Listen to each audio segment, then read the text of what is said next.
آج کا یہ پیغام ایک سوشل پیغام ہے جو ہم سب کے لیے ضروری ہے، لہٰذا آپ ویڈیو کو آخر تک دیکھیں۔ جن چیزوں کے استعمال کو اسلام میں حرام بتایا گیا ہے ان میں سے ایک شراب بھی ہے۔ شراب کے علاوہ بھی کئی چیزیں حرام ہیں، لیکن یہاں پر ہم بات شراب اور جوئے کے حرام ہونے کے بارے میں کریں گے۔ شراب ایسی چیز ہے جسے نہ صرف اسلام میں بلکہ دوسرے مذاہب میں بھی برا بتایا گیا ہے۔ لگ بھگ سارے ہی مذہبوں اور سماجوں میں شراب کو بری طرح سے دیکھا جاتا ہے۔ بہت سے ملکوں میں شراب کو ایک سماجک برائی کے طور پر بھی دیکھا جاتا ہے۔ شراب پینے کے نقصان کبھی کبھی نہ صرف پینے والے کو بلکہ سماج کو بھی اپنے چپیٹ میں لے لیتے ہیں۔ شراب کے استعمال سے جہاں صحت خراب ہوتی ہے، وہیں بہت سے موقعوں پر اس کا پینے والا دماغی پریشانیوں سے بھی گھرا دکھائی دیتا ہے۔ شراب کی ہی طرح جوئے کو بھی اسلام میں حرام قرار دیا گیا ہے، جو ایک دوسری سماجک برائی ہے۔ سورہ بقرہ کی آیت 219 میں شراب اور جوئے کے بارے میں اللہ تبارک و تعالی فرماتا ہے کہ اے پیغمبر، وہ تم سے شراب اور جوئے کے بارے میں پوچھتے ہیں، کہہ دو کہ ان دونوں میں بڑا گناہ ہے اور لوگوں کے لیے حالانکہ کچھ دنیاوی فائدے بھی ہیں، لیکن ان کا نقصان ان کے فائدے سے کہیں بڑھ کر ہے۔ ایک بار مسلمانوں نے پیغمبر اسلام سے یہ جاننا چاہا کہ شراب کے بارے میں اسلام کا کیا حکم ہے۔ پیغمبر اسلام نے اللہ کے حکم اور وحی کی بنیاد پر ان کا جواب دیتے ہوئے سورہ بقرہ کی اس آیت کو پڑھ کر سنایا جو اوپر بیان کی گئی۔ نبی کے آنے سے پہلے عربوں کی بری عادت شراب پینا اور جوا کھیلنا تھی۔ اسی وجہ سے کچھ مسلمانوں نے شراب اور جوئے کے بارے میں پیغمبر سے سوال کیا۔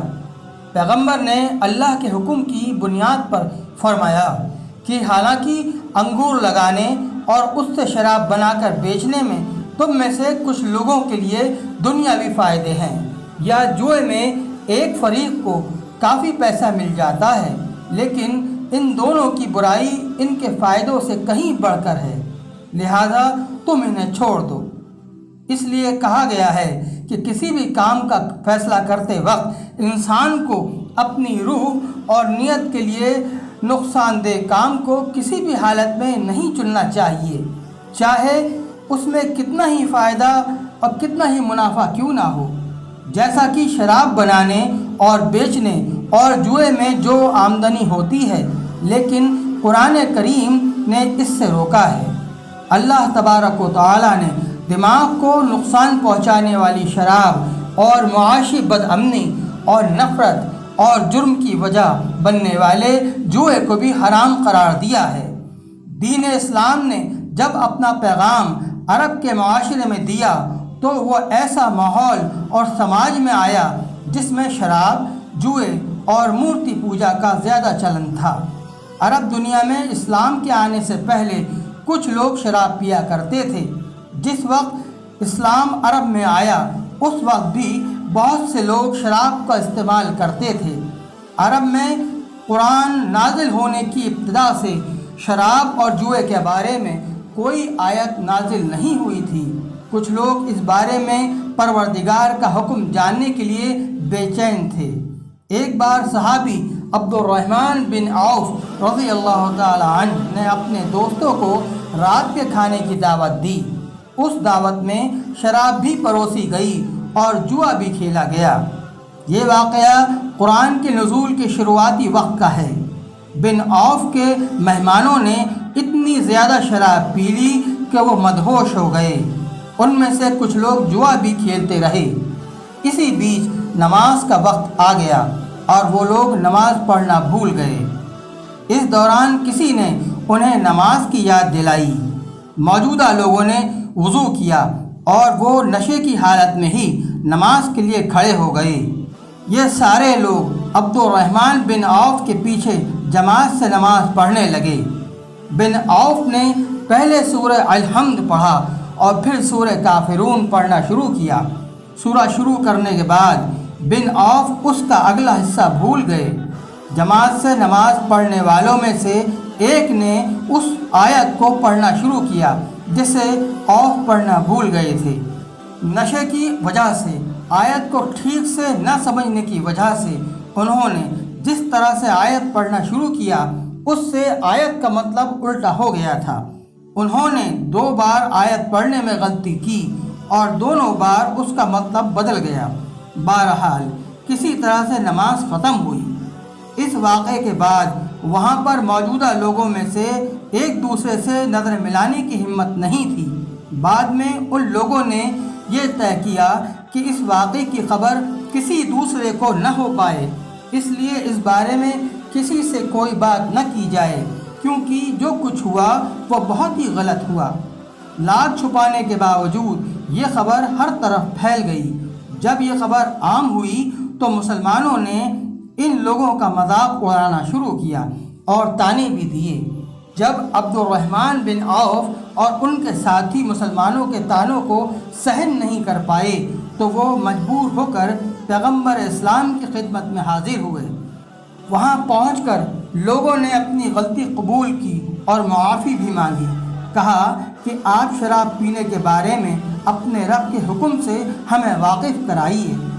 ان کے جواب میں پیغمبر اسلام نے سورہ نساء کی آیت 43 کی تلاوت کی، جس میں پروردگار فرماتا ہے: اے ایمان والو، نشے اور مستی کی حالت میں نماز کے قریب نہ جاؤ یہاں تک کہ تمہیں پتہ رہے کہ تم کیا بول رہے ہو، اور جب ناپاک حالت میں ہو تو مسجد میں نہ جاؤ جب تک کہ غسل نہ کر لو۔ اگر دھیان دیا جائے تو پتہ چلے گا نماز حقیقت میں ایک طرح سے رب اور اس کے بندے کے بیچ کی گفتگو ہے۔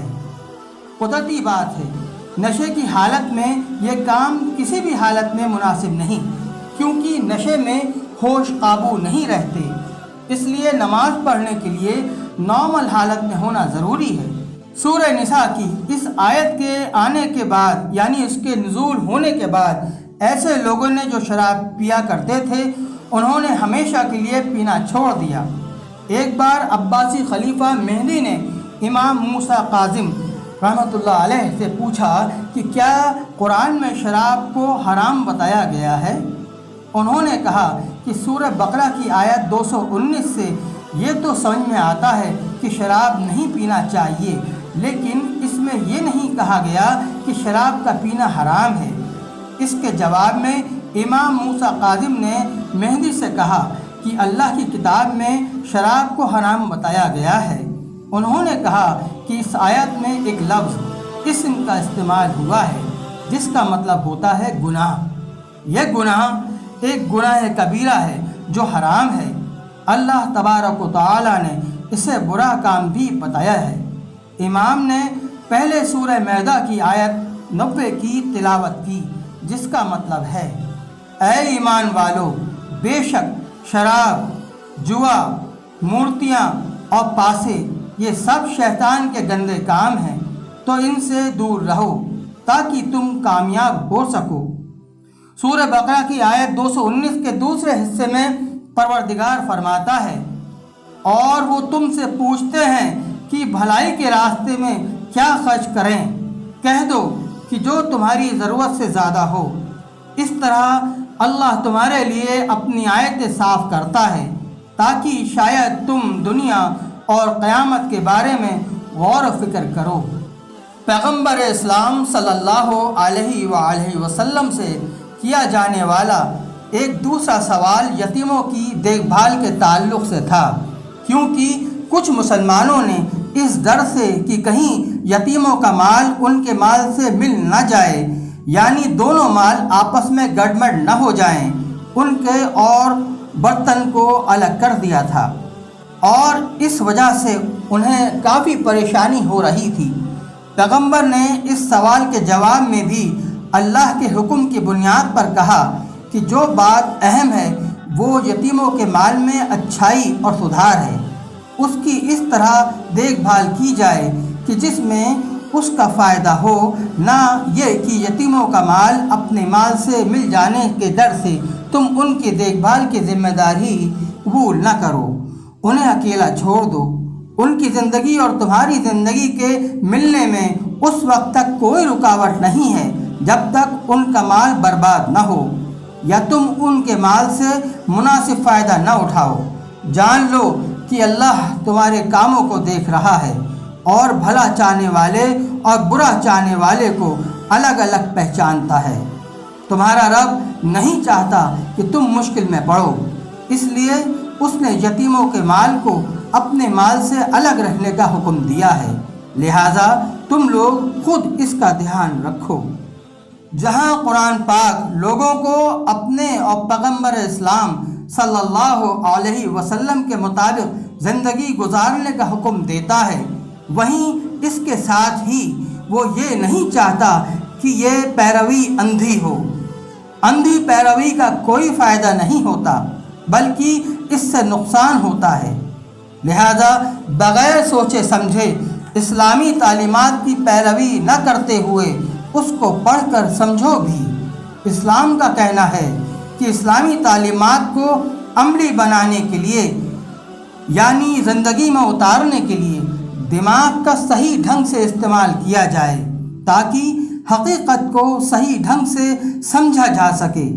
کہیں ایسا نہ ہو کہ بغیر سوچے سمجھے صرف عادت کے طور پر حکم کی پیروی ہو رہی ہو لیکن اصلیت سے زندگی دور رہ جائے۔